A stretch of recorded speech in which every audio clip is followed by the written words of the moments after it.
Here we have our abdominal aorta, and what we can see is some of the major branches off of the abdominal aorta. Right here is our celiac trunk. Our celiac trunk comes off of the abdominal aorta.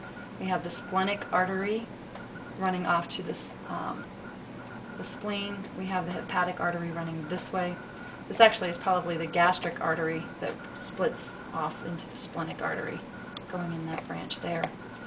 This is our superior mesenteric artery. You can see this is our renal artery. We can't see the branch off of the abdominal aorta, but it does run into our renal artery here. We actually have the small subrenal artery branching off of that. It's difficult to see, but it's over here in this area. As we move down the aorta, we have the inferior mesenteric artery, and it actually juts out here in the middle.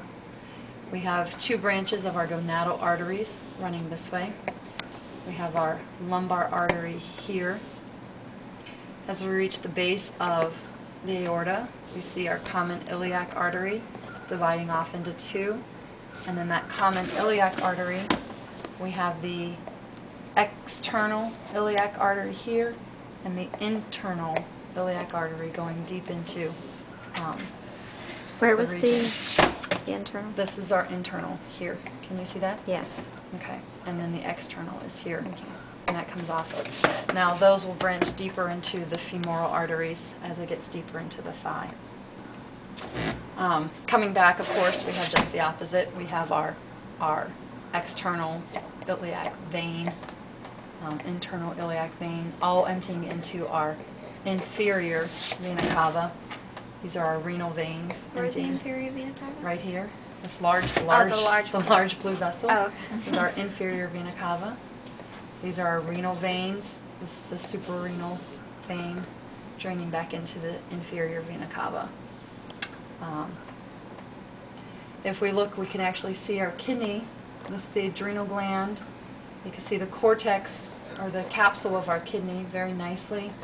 The cortex of the kidney here. This is the medulla of our kidneys.